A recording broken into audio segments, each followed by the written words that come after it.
আজকের এই ভিডিওতে আমরা আলোচনা করব তৃণমূলের যখন সরকার ছিল সেই সরকার বাংলার বাড়ি প্রকল্পের বহু মানুষ ৬০,০০০ টাকা পেয়েছিল প্রথম কিস্তির টাকা। এখন তাদের কাছে তারা জানতে চাইছে, তার কাছে একটা প্রশ্ন বারবার উঠে আসছে যে আমরা কি দ্বিতীয় কিস্তির টাকা পাবো, আদেও কি পাবো? এক নাম্বার, তারা এই প্রশ্নটা কিন্তু সবাই করছে। এবং তার সঙ্গে সঙ্গে আমি বলে রাখি, নতুন সরকার তৈরি হওয়ার পরে বিজেপি সরকার একটি বড় পদক্ষেপ নিয়েছে। অনেকেই আছে যারা পাওয়ার যোগ্য নয়, তাদেরকে টাকা ফেরতও দিতে হতে পারে। তো তার প্রক্রিয়া কিন্তু রাজ্য সরকার শুরু করে দিয়েছে অলরেডি। কি করেছে, কি ব্যাপার, সবকিছু ভিডিওর মধ্যে আলোচনা করব। অবশ্যই তোমরা থাকবে এবং যারা ভিডিওটা তোমরা একদম তাদের কাছে পৌঁছিয়ে দাও যারা ইলিগেল ভাবে বাড়ি পেয়েছে। চলো শুরু করছি আজকের ভিডিওটা। তোমরা নিশ্চয়ই জানো যে আমাদের রাজ্যে পশ্চিমবঙ্গে নতুন সরকার তৈরি হয়েছে, বিজেপির সরকার তৈরি হয়েছে এবং বিজেপি সরকারের চিফ মিনিস্টার হিসাবে শুভেন্দু অধিকারী তিনি কিন্তু শপথ নিয়েছেন। এবং শপথ নেওয়ার পরেই তিনি কিন্তু বেশ কয়েকটি পদক্ষেপ বড় বড় নিয়েছে। তার মধ্যে একটি এই যে দেখতে পাচ্ছ, সেটা হচ্ছে বাংলার বাড়ি প্রকল্পে ৬০,০০০ টাকা করে কিন্তু দেওয়া হয়েছিল। এবারে নেক্সট কিস্তির টাকা দেওয়ার আগে বা নেক্সট কিস্তির টাকা ৬০,০০০ টাকা পাবে না সেটা প্রধানমন্ত্রী আবাস যোজনার সঙ্গে যুক্ত হয়েছে ৩ লক্ষ টাকা পাবে, সে বিষয়ে কিন্তু এখনো কোনো রকম কোনো ক্লিয়ারিফিকেশন আসেনি।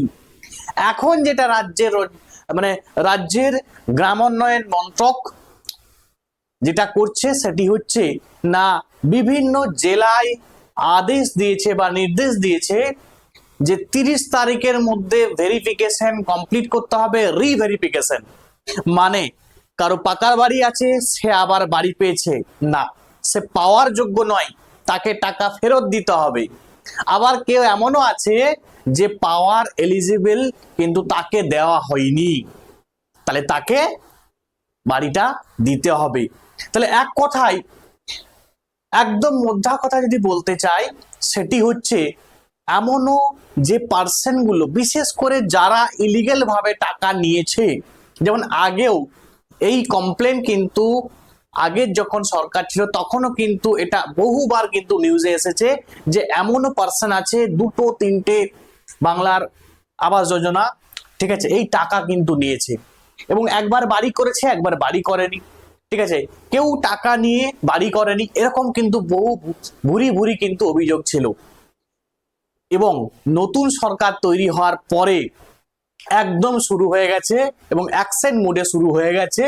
পুনরায় কিন্তু যাচাই অভিযান শুরু হয়ে গেল। অযোগ্য সুবিধাভোগীদের চিহ্নিত করতে রাজ্য জুড়ে কড়া পদক্ষেপ নিচ্ছে রাজ্য সরকার।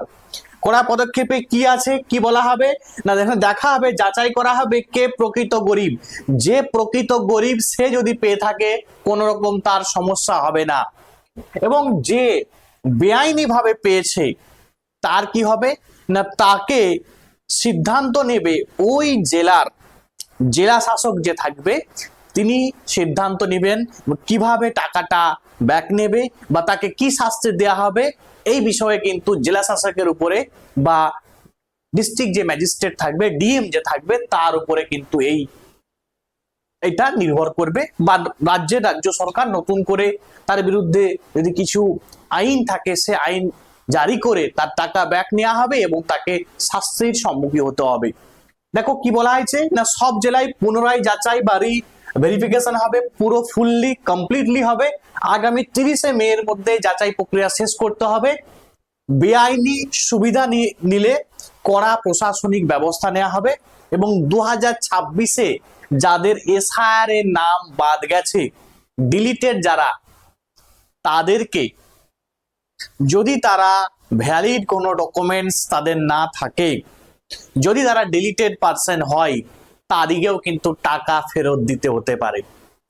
এখন সম্পূর্ণ ডিপেন্ড করবে এটা রাজ্য সরকার এবং রাজ্য সরকার যারা চালাচ্ছে, ডিস্ট্রিক্ট ম্যাজিস্ট্রেট বা বিডিও, ঠিক আছে, এরা কিন্তু ভেরিফিকেশনটা কিন্তু এই ৩০ তারিখের মধ্যে করবে এবং বাড়ি বাড়ি গিয়ে রাজ্যের যারা কর্মী আছে সেই কর্মীরা বাড়ি বাড়ি যাবে বা গ্রামে গ্রামে গিয়ে ভেরিফিকেশন আবার পুনরায় হবে এবং যারা পাওয়ার যোগ্য তাদের এবং যারা ইলিগাল ভাবে পেয়েছে তাদের লিস্ট এবং যারা লিগেল পাওয়ার যোগ্য তাদের লিস্ট কিন্তু এই 30 তারিখের মধ্যে কিন্তু পাঠাতে বলেছে জেলা শাসককে।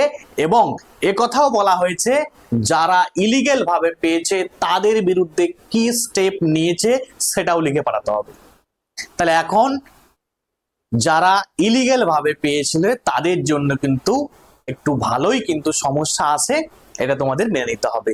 এখন দেখার বিষয় যে এইরকম কত ভুয়ো ব্যক্তি বেরিয়ে যায় বা কত ইলিগেল ব্যক্তি বেরোয়, সেটা এখন দেখার বিষয়। এবং এই যে স্টেপ বা পদক্ষেপ নিয়েছে এটাতে তোমরা কতটা খুশি বা কতটা তোমরা এর সঙ্গে সহমত তোমরা অবশ্যই জানাবে। আজকে এখান পর্যন্ত, থ্যাঙ্কস ফর ওয়াচিং।